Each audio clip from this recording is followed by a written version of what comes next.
Welcome to Spinning Back Clique, where each week here at MMA Junkie, we take a spin through the biggest stories in MMA. A spin. On today's episode, Roman Dolidze evens the score with Marvin Vettori stopping him via unanimous decision.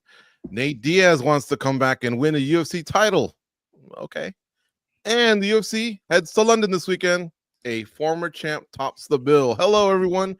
Gorgeous George here on the con, and look at the distinguished panel we have for you today. Goes from MMA Junkie Radio. He's in the fight capital of the world, Las Vegas. The UFC's headed to Miami soon. That's where Danny Segura stay, the 305, and the Boston shot caller rounds things off. He's in Beantown, which is Boston. Cold coffee's on the ones and twos. Let's get started. Oh, before we get started, a Q&A at the end. So your comments and questions, now's the time to start getting them in. The better ones get on the towards the end of the show, right? And we can address anything that you might be wondering about towards the end, the last 10 minutes. Guys, Roman Dolidze defeated Marvin Vettori via unanimous decision. They're now 1-1. In my opinion, we don't need to see a trilogy. 4-1 was the score on all the judges' scorecards, so no debates. I don't think anyone had a problem with it. Even Vittori's been on social media saying, I lost. This had the potential to be a barn burner, but it just never really took off, save for a few isolated moments. Guys, what are your thoughts on the fight? Nolan King, lead off.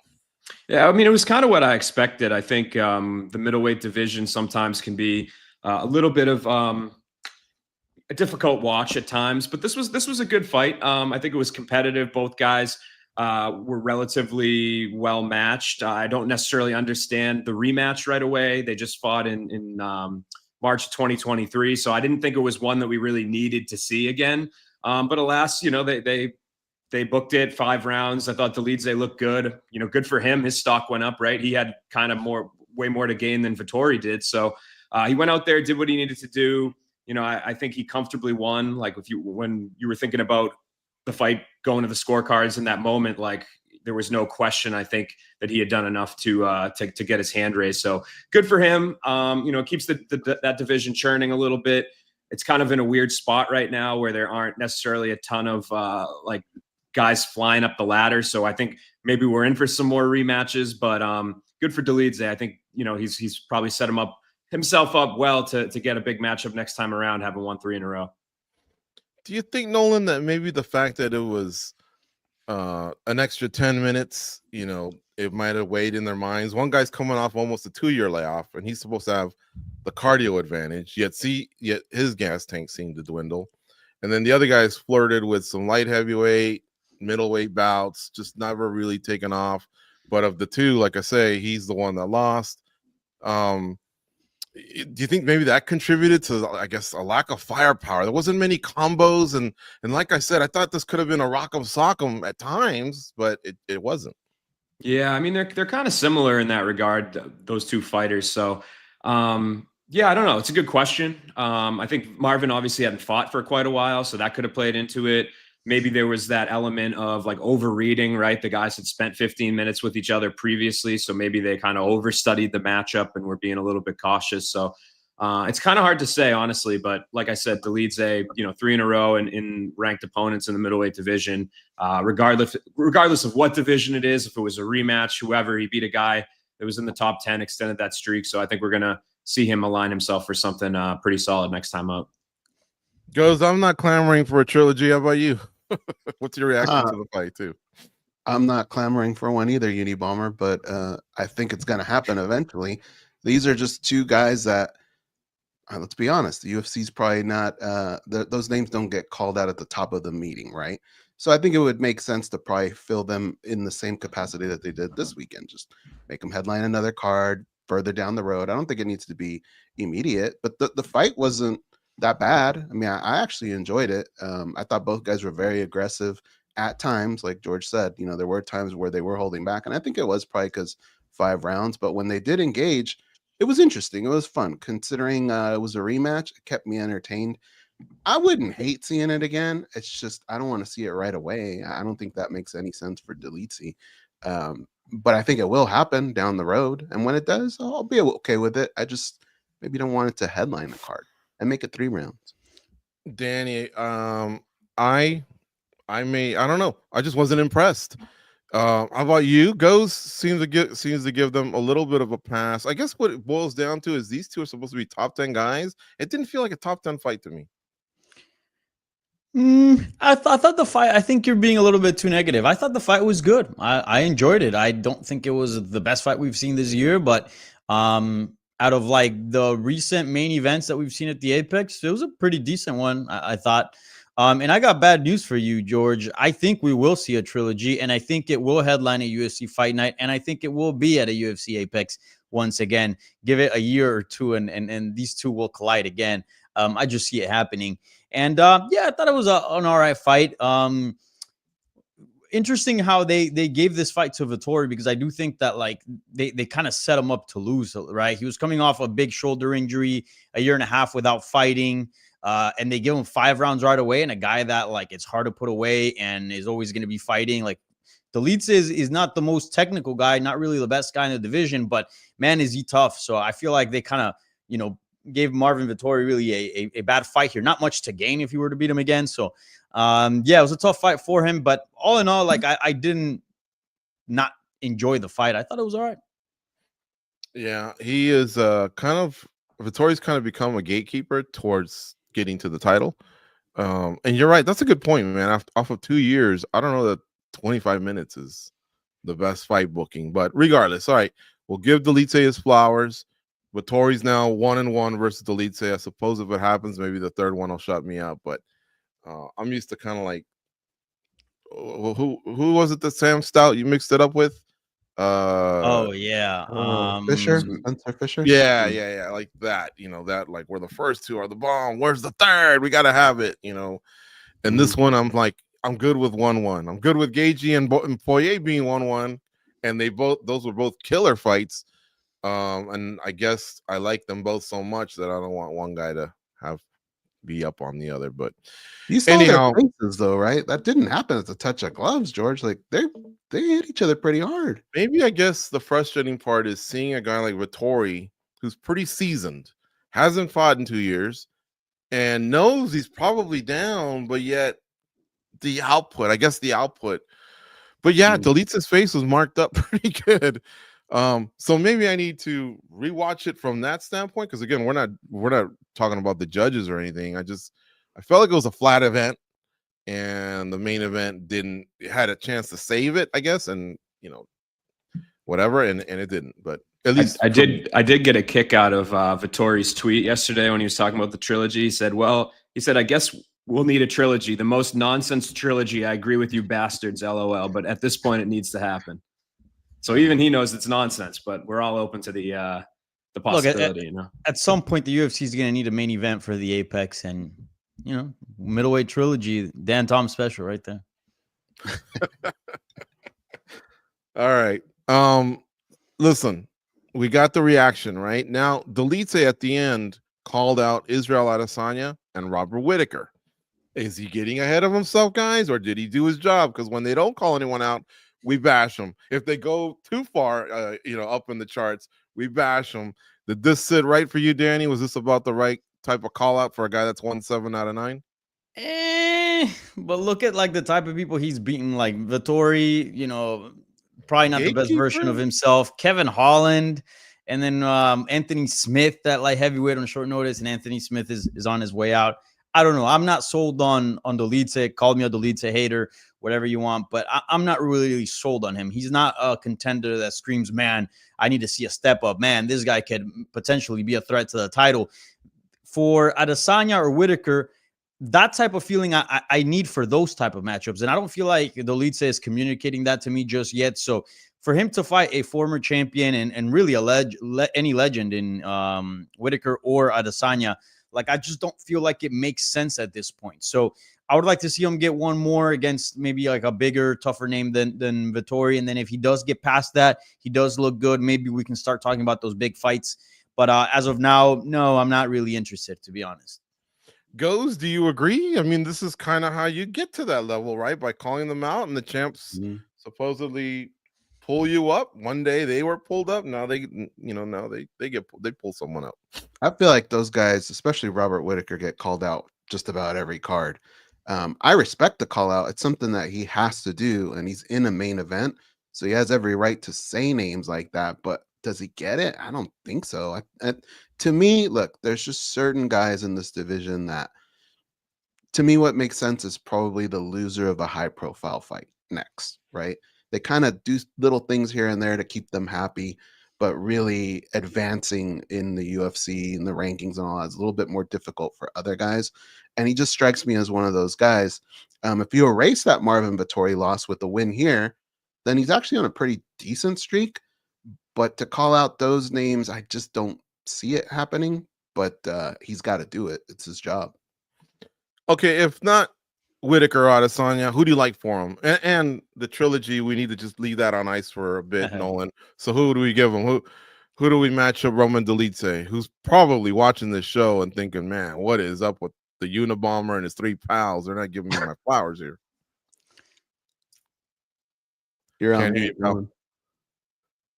It's a little tough. We don't want to do rematches. Well, I guess sometimes the UFC does want to do rematches, but looking at the division right now, I kind of like maybe Anthony Hernandez. I know Hernandez just fought Brendan Allen, and maybe he's looking more towards the top and doesn't want to fight backwards. But that's one that jumps out to me here. I think like Baralo's got too much momentum right now. Like you don't really know where he fits in the picture. And then I don't know, man. I don't necessarily hate the Whitaker and Adesanya callouts, just because I think both those guys kind of could use, some sort of fights to build themselves back up a little bit, get back in the win column. So I don't know. Maybe Hernandez, if you just made me say one name, that would be kind of who would pop up.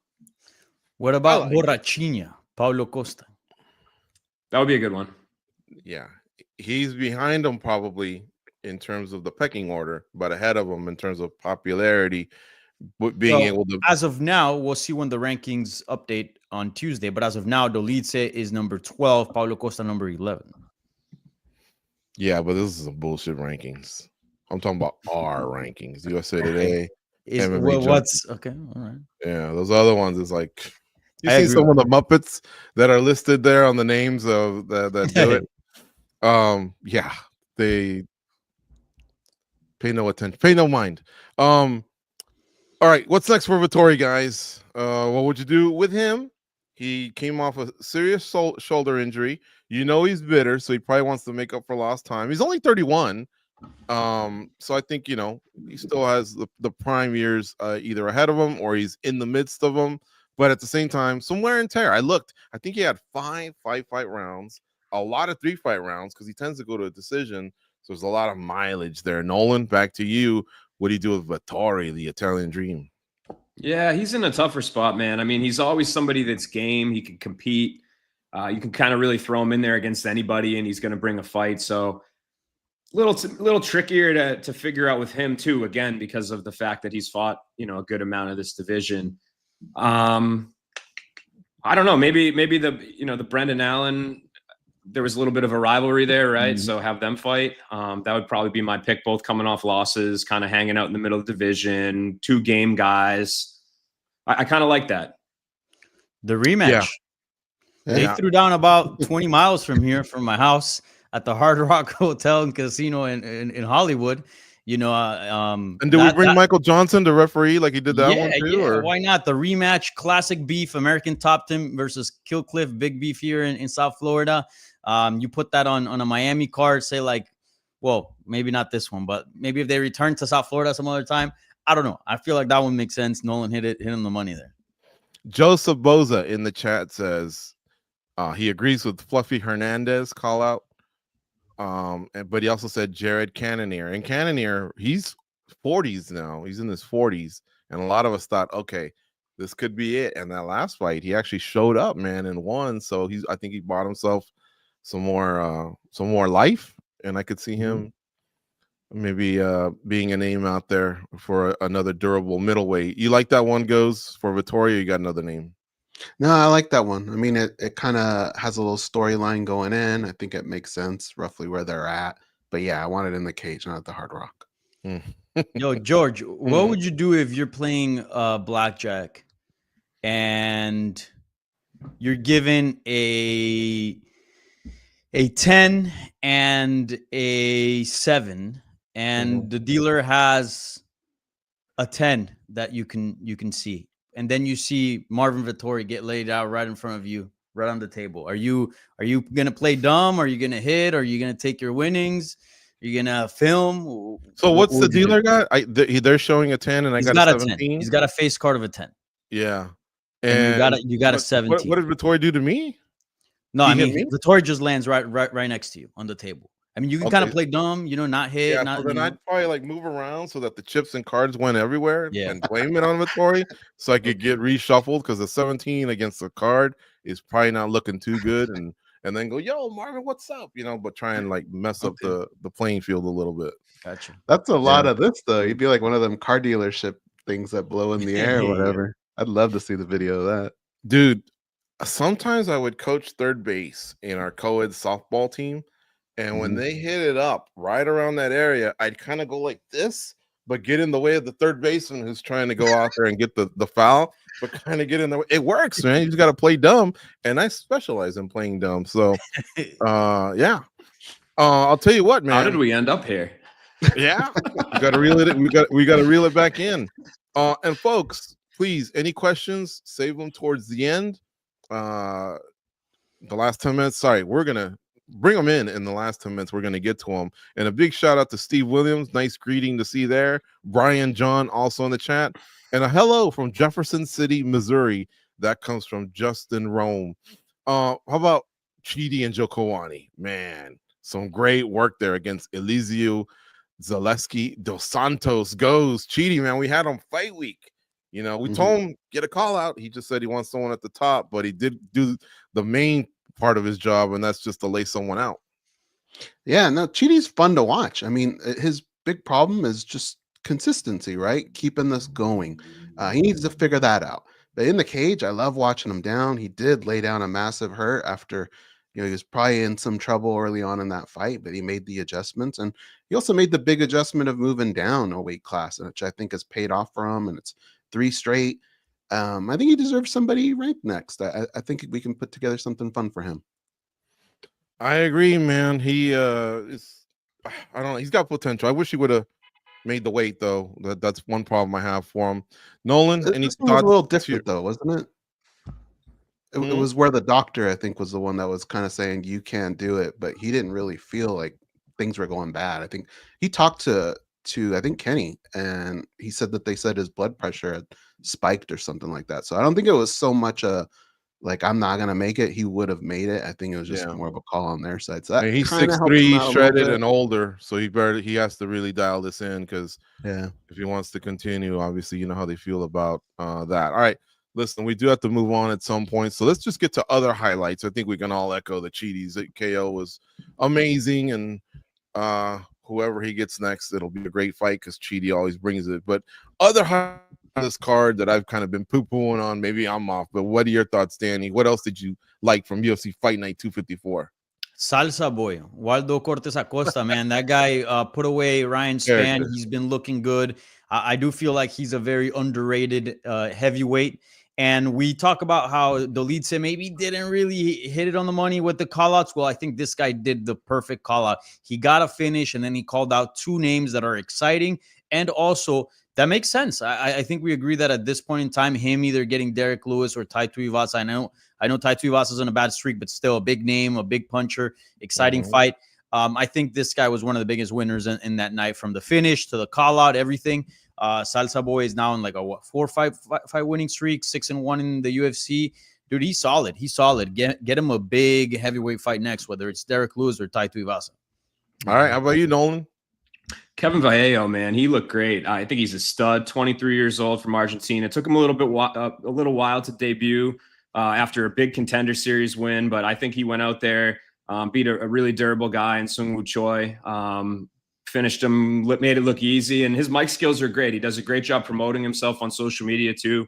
If you haven't seen his Twitter, check it out. He was, advocating as well for Choi to get another fight because his mother had passed away a couple months ago. So he's checking a lot of boxes of how to carry yourself as a professional fighter. So I'm really excited to see him back, man. Yeah, I like that him showing some love to his opponent. How about you, Goes? I really liked what Damon Blackshear did out there. I thought he had a fun performance. Things weren't going his way early on, but he just had this thing where he was laser focused. He knew what he was going to get, and he was very patient. And eventually, he was able to pull off that submission. Andre Lima, for me, he is an exciting flyweight, and he's got now 5 finishes via the hands, 1 finish via submission. But in the UFC, he just looks like he's really, really starting to take off. He can crack, and he's kind of one of those guys that has you on the edge of your seat. So he's 11-0 overall, but I like his swag. I'm a fan of his, and congrats also to Coach Saif Saud, who got his 100th win via Sam Hughes. So shout out to her as well. She got it for him. But I don't know. I think I had heard something about it was either 100 events or 100 wins, and he's going to start to think about maybe taking a step out. I don't know if he's addressed it or if you guys know anything about that. Anybody hear about that a few months ago when he said that? I remember him saying it.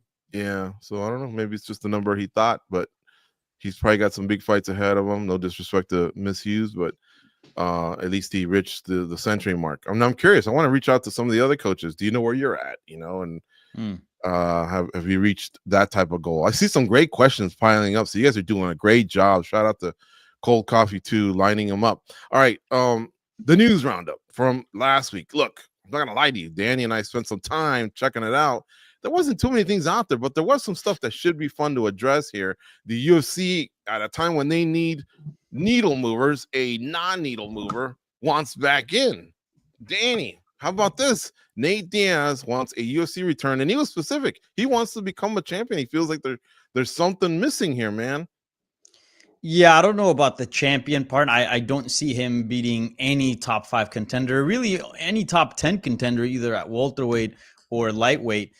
So yeah, we can forget about that. Maybe there's some room there for a BMF, but I don't even know. And at this point, honestly, and maybe you guys call me crazy, but I don't even know if I want to stomach an Nate Diaz fight in the UFC. Like, he looked not great against Tony Ferguson. He looked old. He looked slow. Now he's just older. Like, the level of competition has risen up. Also, like, a lot of these veterans like Tony Ferguson and others have retired or left the UFC. So there's not really a whole lot of opponents to pick from for him. Nate versus Dustin in New Orleans. That wouldn't. No, dude. If Dustin the Max Holloway thing fell off, Dustin would mop the floor. Dustin is still like on the. It wouldn't interest you. No. Wow. No. The only fight that interests me at this point would be either maybe a Masvidal fight in MMA, of course, or maybe Conor McGregor. But like McGregor, who knows what the hell's happening with him? So like at this point, if it's any name outside of those two, I'm just not down to watch. That surprised me. Are you excited, Nolan, about Nate Diaz throwing his name out there and I guess even saying what he said? I don't know. He's usually all about, forget. He just wants to get paid and he wants to fight. He doesn't even mention the belt. This time he mentioned the belt. Yeah, I mean, I guess there's like a select group of fighters that we talk about often that don't seem to fight often, that I very much, until there's a fight booked, I can't even really gauge my excitement. Like talking about Conor, talking about him, there's been others through the years, like when GSP kept teasing that he'd come back and then he didn't. There's a certain fatigue factor that comes with, talking about fights that never happened. I mean, how long have we been talking about the trilogy with McGregor, right? And still not booked. So there's always a little inherent level of excitement seeing Nate compete. But at the same time, like Danny said, I mean, he's almost 40 years old. By the time, say, the UFC booked him tomorrow, we'd probably be looking at 3 years between UFC fights for him, between MMA competition for him. So it's a little bit difficult for me to get up and say, hey, this guy, should be fighting for a belt or anything. So is there a fun fight? Is there a veteran fight that they could make? Like Danny said, those two names are, what was it? Dan Hooker? Bro. Man, and you just want Diaz to get worked. I don't want to see him get put through a blender like the first fight. Say he comes back when he surprises us and he looks better, then maybe we could talk about some sort of contender fight. But right now, I'm veteran fight maybe, but outside of that, I'm not sure like those sort of title fights or contender fights are what we want to do at this point. Because these guys are being harsh, man. They're not giving any love to the OG. How about you? I'm kind of with them. I mean, let's be honest here. We all know that the UFC needs stars, but Nate is a guy that plays by his own rules. And now he's had a taste of freedom, right? So can you imagine how much more difficult he's going to be to deal with after making money outside and boxing and doing what he wants, fighting Jake Paul? You really think he's going to come back and say, yes, sir, I'm going to follow all these rules you got here? That ain't going to happen. I don't even think it'll get to that part. I think he's going to ask for ridiculous things. The UFC is going to say, look, we're just not interested, because you can't really bring him in and put him in against, a lower level guy. It's probably a one and done, which means it's got to be someone like a Conor McGregor or something, but we don't even know where he's at. Imagine trying to route both those guys up. Like it's impossible. And as far as him wanting to fight and win a belt, I mean, high level athletes that are in mixed martial arts, when they take time off, even they have problems readjusting. This guy was boxing. Now he's going to get back into MMA. And I just don't think that's going to happen. I think he was just kind of putting a feeler out there, but it's really too hard of a puzzle to solve. Goes right now. Who do you lean towards, McGregor or Diaz, if they fight? If they fight, who wins between the two of them? Yeah, in 3 months.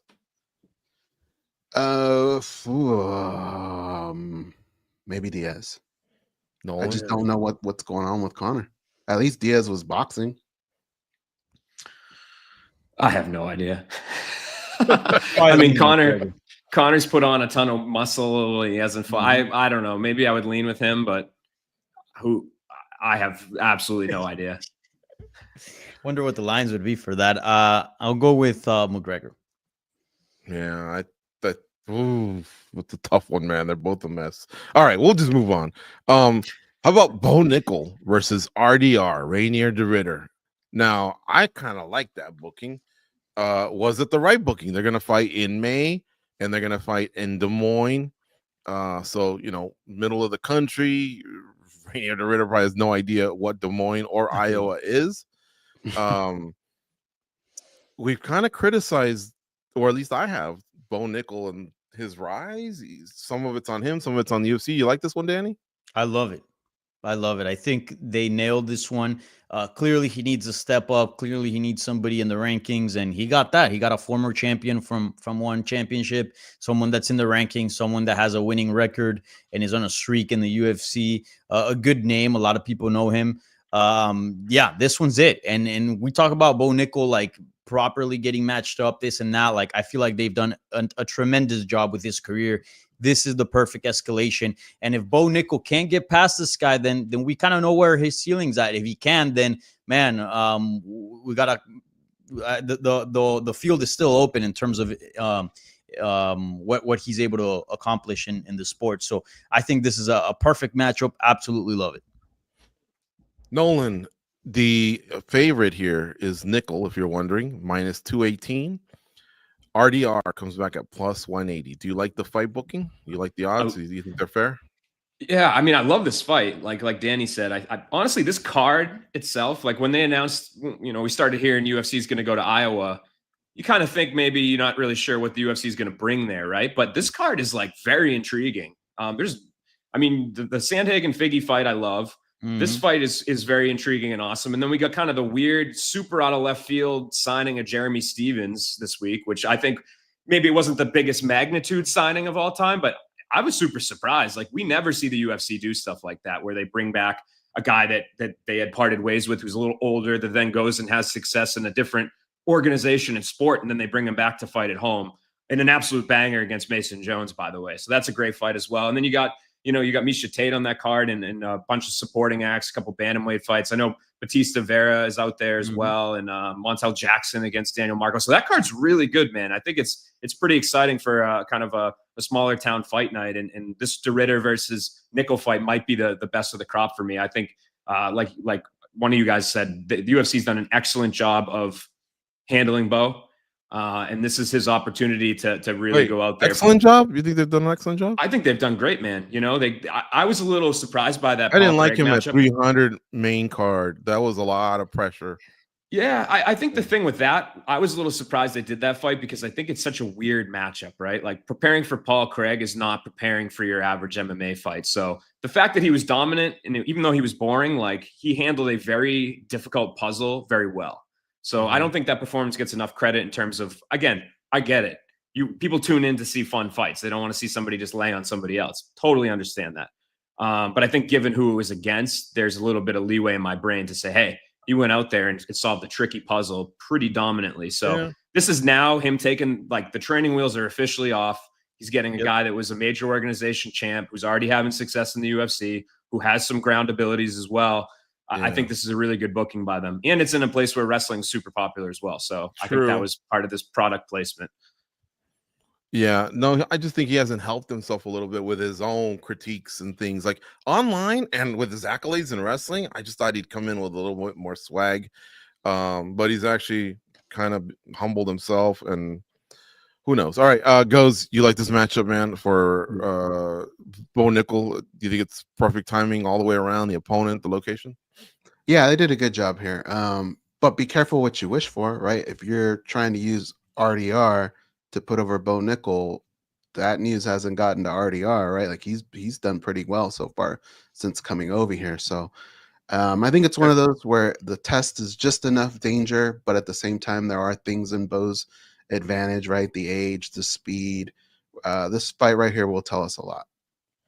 Submitted Gerald Mearshart, and then he kind of had his way with Kevin Holland. I guess he was defending Rampage's honor that week. I don't know what happened, but he just went through him. Rafael Fiziev is contemplating a move to featherweight. Do you support that move? If so, what's a proper first opponent? Back to you, Goes. This guy's 0-3 in his past 3, and he just came off a loss. But man, I really like this guy, and I was pumped to read, that there might be something different in his career. So that's a testament to him, and him being an exciting fighter. Yeah, I don't really think this is one of those situations where you feel like he's damaged goods or anything like that. I feel like his stock actually rose in a loss.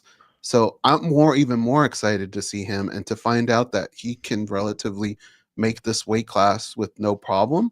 That makes me even more excited. So move him down there. And I think as long as you're the bigger guy, right, you have the biggest frame at the smallest weight class, that's what you have to focus on. And I think he can make some waves there.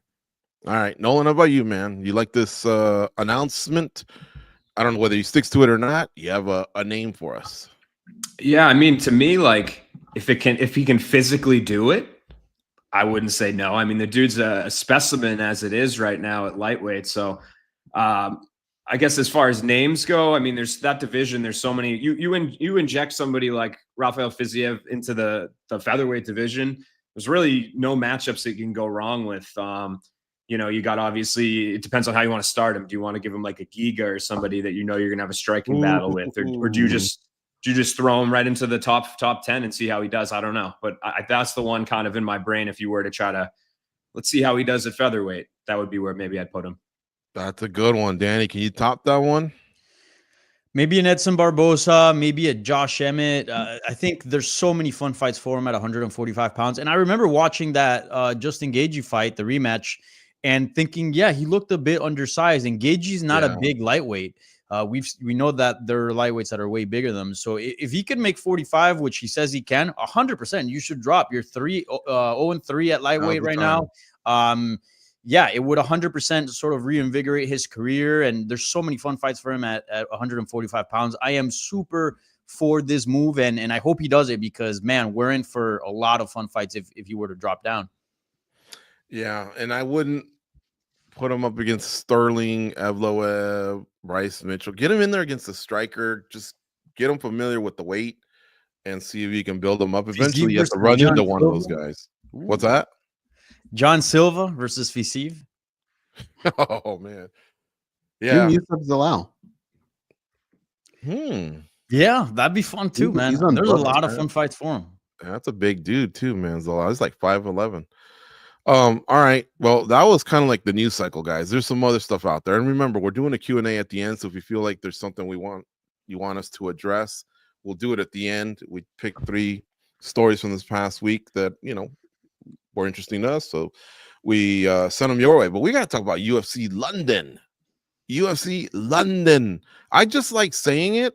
The card is pretty good. 8.5 maybe out of 10 for me. But something about the UFC when they go to certain locations, I was telling Danny this last week or the other day, when they just say they're going back to Miami, I kind of get pumped. It seems like the UFC's invested in Miami. Same with London. If you notice, like the last few Vegas cards, they just haven't popped. I think Goes and Kenny could probably attest to that. But some cities, man, they are just knocking that out of the park. And this one seems to be a yearly stop for them. What's your excitement level, Nolan, for UFC London? It's an early night too.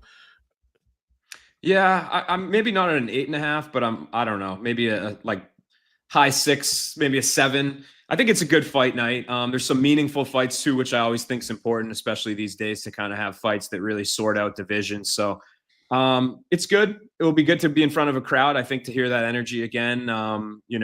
Especially with some of these prelims, like maybe they're not the biggest names, but there's a lot of guys that on this undercard that are kind of building, right, and that are guys that I think have potential to be contenders one day. I mean, you look at like a fight like on the main card, Jordan Vucenic and Chris Duncan. That's a great fight. Nathaniel Wood, Morgan Charrier. That's a great fight. So I'm excited for it. It's matinee here in the States too, which I love. I love the daytime cards. And yeah, like I said, some fights that really can sort out things for some of the divisions. Goes, you only gave it a 6.5. What do you give it? I'm kind of with him. Maybe I'll give him a 7. You know what I think happens, guys, is like, hear me out, okay? UFC 314, I can't remember. I think George brought it up. It's off the chain. That's a steak dinner, right? These cards that are coming up, they're hot dogs and burgers. Those aren't bad, but when you know a steak dinner's coming up, you're just kind of like, this hot dog and burger. Let me get it out of the way. I want to get to the steak dinner. I think that's what's happening with us a lot. I think this card, so if we weren't looking so forward to 314, we'd probably go, it's pretty decent. But I think we just want to get to that card already, man. That's what's kind of weird about the way the UFC books their cards. Is some of them are just phenomenal, and then some of them not so much. I'll take that big card, though. I can't wait to get to that. This one, Danny, I'll give it a 7.5 at the most, George. But it's all right. Help me out, Danny. These guys are clowning on it. And okay, to use Goes' analogy, we're coming off mac and cheese with ketchup this past weekend. I thought for sure you guys would be like, yeah, fuck yeah, London, man. No, sorry, I'm gonna side with my boys right here at the bottom. No, they're right, man. This card is like a 6.8, but because it is daytime, I'll give it a 7. I'll give it a 7 because daytime cards are always awesome. But compared to other UFC London cards where we've gotten Paddy Pimblett, where we've gotten fans are there early, either where we've gotten all these big names. No, this one is the worst UFC London card we've seen since the return from the pandemic. So am I excited? It's out of the Apex, so yeah, I am. But like, shit, is this like a great crazy card? No, I don't think so. I think you've just been too used to the Apex action that you all of a sudden see this and you're like, oh my god. But I think you've been conditioned a little bit. Okay, I know there was a year where Dana was so overwhelmed by the atmosphere, he said all the finishers get a bonus or something like that. So even he gets pumped up. There's chants. They serenade the female hosts at Q&As. They they're singing throughout the thing. They're super loud. They're there at the first fight, and that's what helps things out is when it's a packed arena at the first night, and they're pissed drunk too. I don't know. So somehow to me it kind of like gets me a little bit more amped up. Chad, am I right? Are they tripping? Right, are Danny and crew tripping, or are you on Gigi's side here? I'm looking forward to London, man. It's an early day too. It doesn't get in the way of a Saturday night over here on the West Coast. Yeah, but remember, there's March Madness going on. Is this card going to take you away from that? The big 100%. Tournament, the big show. I don't care about basketball. If my bracket's a mess, it will. But yeah, we'll see. All right. Well, now it's up to the fighters to deliver, right? I'm basing it more on London. I agree with you guys. The card's not the sexiest one they've ever had, but still. Now, Leon Edwards and Sean Brady are at the top. What does this mean for welterweight? Can the winner shortcut Shavkat Rakhmonov in the next title shot? Nolan, what are your thoughts, man? I don't think they're going to shortcut, but I think they certainly like put themselves in the on deck circle, or the whatever the second. I'm blanking on what it's called, but they're in the hole, right? Yeah, they're in the hole. So they it's a big meaningful fight. I mean, on paper, It's maybe not the most exciting stylistic matchup, but I think it's really important. Both these guys are really good. I mean, Leon's trying to assert himself as, hey, I'm a former champ, but I haven't lost it, right? I've lost my belt, but I still have what it takes to win it back. And then for Sean Brady, this is a massive, massive opportunity for him to go out there and kind of project himself to be further up the ladder than he's ever been before. So really meaningful main event. These are the sort of fights that I think we should expect when it comes to fight nights, or that I always hope that they book. So good on the UFC for putting these two together. And it was a replacement fight. So who are you leaning towards? Trickier. It's a tough one, man. There's part of me that just thinks Sean Brady's going to do it, that he's going to kind of push himself over the finish line finally, or towards the finish line further. So I'm going to lean with him as of now. All right. Danny, how about you, man? Can the winner of this fight, we got to give respect to Brady. I was only saying Leon Edwards earlier if it sounded like I was leaning towards him because he's a former champ. But yeah. Can the winner of this fight shove Shavkat out of the way? Who do you think's going to win, too? For the first part of the question, no. I think Shavkat has one, he's the rightful contender sporting wise, so there's always that, but we know that like hype and all that can sometimes detract the UFC from making the right decisions, at least sporting wise. But in this case, like Shavkat has the public, the support of the public, and I think that's huge. So not only is he the #1 contender, and he was supposed to fight for the belt, but he got injured, but everyone's backing him. Everyone loves Shavkat, and I don't know if Leon Edwards is the most popular guy. Maybe in London he is, but outside of that, I don't know how many people kind of would want to see him get another crack. And Sean Brady is certainly a guy that is well liked in the community, but you can't compare him with Shavkat. Shavkat's just kind of has kind of developed like a cult following. So no. And in terms of who's going to win, I'm going to go with Sean Brady. After watching Leon Edwards perform against Bilal Muhammad, I think Brady can do a lot of what Bilal Muhammad does. I don't think he's as good as Bilal, but I think he could do just enough of that game plan to get a win on UFC London on Saturday. Mm-hmm. All right. Goes, how about you, man? A, who do you think is going to win? And then B, I guess it doesn't seem like it, and I've kind of been the outlier here, but the winner gets Shavkat out of the way. Nah, I think Shavkat's there to stay. I agree with those guys, but I actually, I turned in my staff picks already. I went with Brady, and I thought I was going to see more Edwards, but I think the thing with Leon is, if you were to tell me best Leon Edwards against best Sean Brady, I'd probably take Edwards, but we don't really know where he's at. He just doesn't seem to have that fire that he had before, and that kind of scares me. So I feel like Brady might get it done here. But he just lost the title. He might have some fire there. And my only pushback on Shavkat is Ian Gary fought him so tough that I felt like he kind of like stumbled into that #1, whereas he kind of had it by the throat, and then he fought Gary, and then so many people were giving Gary some love, even though it was off a loss, that Shavkat kind of stumbled into that #1 position. And then the setback of the injury. Leon Edwards, to be fair, is a former champ, and the UFC, I think, loves having a British champion when they can. But yeah, I think more of their cards will be in on Aspinall, although who knows? That's a whole other topic there.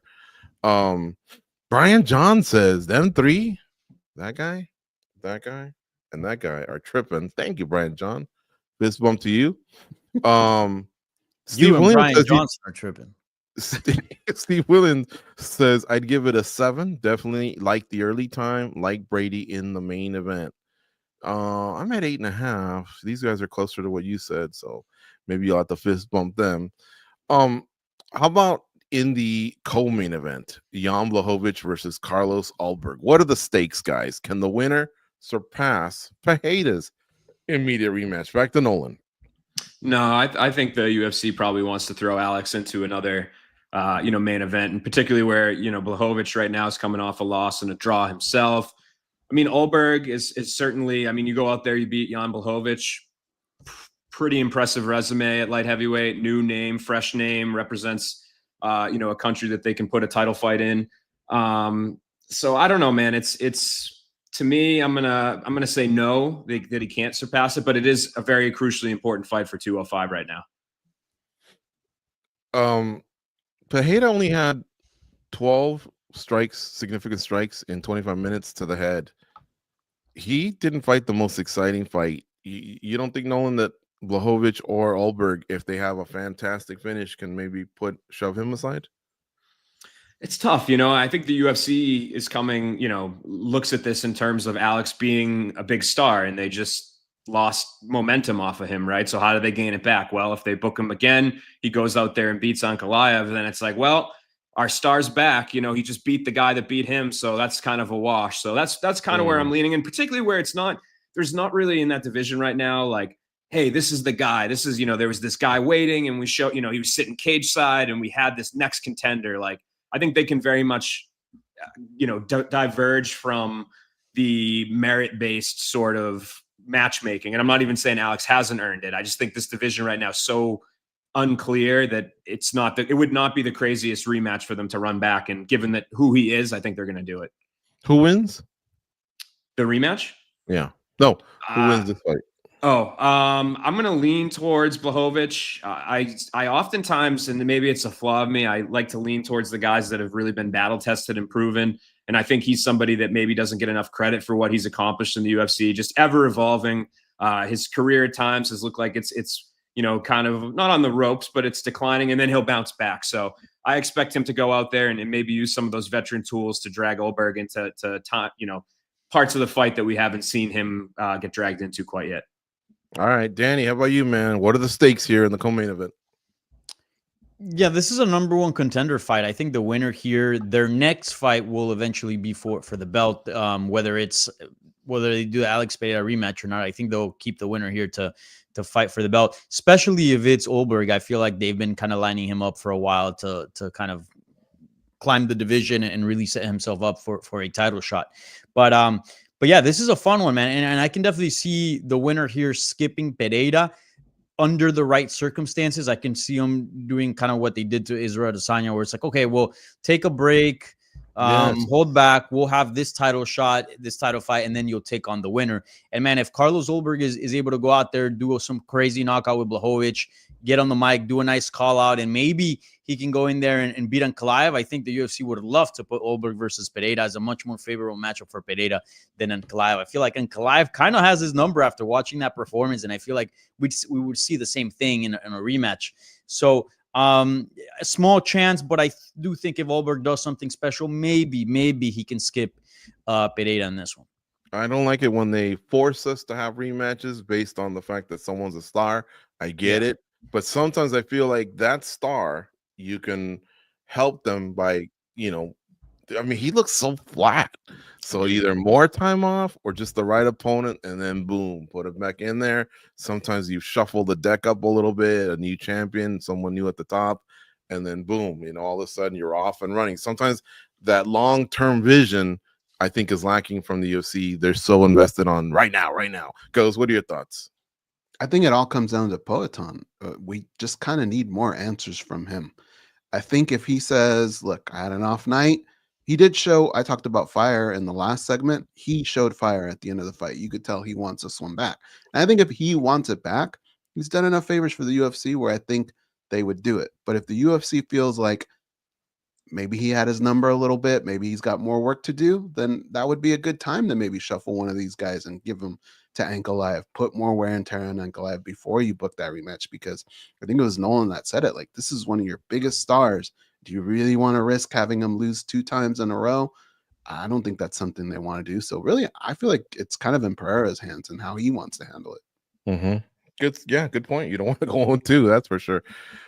Guys, if you want, I can skip you guys. You only gave it a 6. You're not too pumped up for this card. I was hoping for another highlight from the card from you guys. I'll go first and you guys can think about it, but I know you guys aren't fired up about this weekend's card. So Molly McCann, sometimes I root for her to lose because her burping and eating pizza and palling around for Patty Pimblett. I think I'm just jealous. I'm like, why are they having so much fun? I wish I was their age and could whoop ass like they do. But no, she's won me over. She did the weight loss to 115. She's only 1-1 there. But man, when she delivers, and she plays up to that crowd. I think she's going to be one of the stars of that night. Danny, how about you? Nathaniel Wood versus Morgan Sherrier. I think that's a fun fight. There's a reason why they put it to open up the main card. Nice featherweight bout, and I think the winner here, like, these guys have kind of been on the verge of like breaking out, right, to like taking that big step. I think the winner maybe could do that. So yeah, very interested to see how this fight plays out. Nolan King. Yeah, there's like I said earlier, they're kind of like bangery sort of fights on the card. I do like the Vucenic versus Chris Duncan fight. I think Jordan Vucenic's a guy that maybe UFC fans aren't totally familiar with, but he impressed on a short notice debut, even though he lost. And then Chris Duncan quietly has moved to 3-1 in the lightweight division. So I think that's going to be a fun fight, and I don't think it will go the distance. Goes? Man, I'm just kind of old school. I want to see Gunnar Nelson after so long, and I'd like to see that fight hit the ground at some point. I know we say that a lot, and sometimes it just doesn't, but I want to see him and Kevin Holland. Who do you want to win in that fight? Yeah. Probably Kevin Holland, to see him just kind of get back on track a little bit. What did Gunnar Nelson do to you, man? Yeah, well, no. So he said he can't wait to see Gunnar Nelson. I've never heard anyone say that. Yeah. But okay, I guess he meant the matchup. But yeah, I want Holland to win. Nelson, I don't know. It's the same fight every time, and he takes these long spells, and I don't know. He's from Iceland, right? Gunnar Nelson did you? Yeah. No, I don't know. I just felt like he had more potential, but he hasn't been able to keep it together, and then he pops up every other year. He kind of had that, like, Conor McGregor's not my boy, but he was part of that camp, so I just thought he was gonna really, really take off at one point. But yeah, I'm rooting for Holland on this one. All right, guys, it's time for the Q&A, and Cold Coffee's lined up some good ones, so let's get to it. Let's see here. What do we have from Forrest Daniels? He says, question to the panel.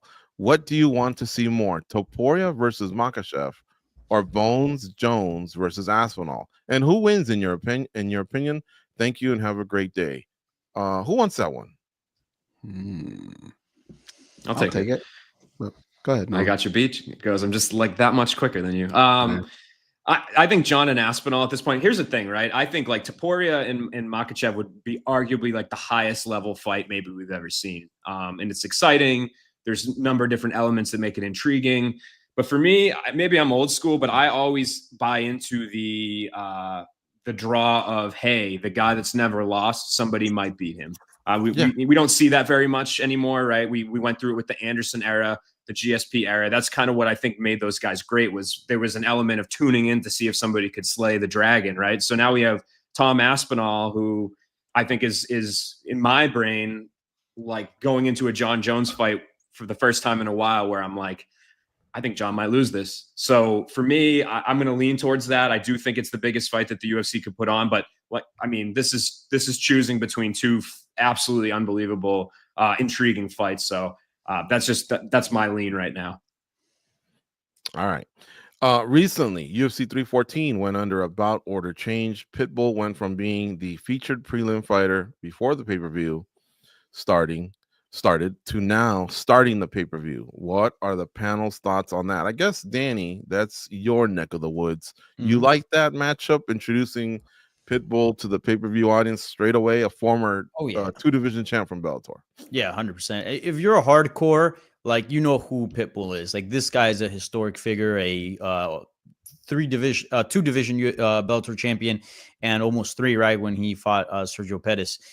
Just the fact that he challenged for the title there is ridiculous. And yeah, he's fighting Jairo Rodriguez, which I think it's a spectacular debut, a great fight, and easily the most exciting matchup on the card. So yeah, that type of fight, you put it on the first bout on the pay-per-view card. So I'm all for it. And I would say outside of the main event, which I'm really intrigued about, that's the fight that I'm looking forward to the most. Danny, would you rather go to UFC 314 as a fan, good ticket, or to the Pitbull concert with Andre Pitbull and Thiago Alves Pitbull, and you have great tickets? 314. Okay. I actually been to a Pitbull concert before. Part of my high school grad bash was at Disney, and Pitbull performed. So I've seen him already perform. Okay, that's how you think about it. He's dope. But like, that was back in 2010. Yeah. Best 5 years of your life, high school, right? Yeah. All right, another one. Recently, UFC 314 went.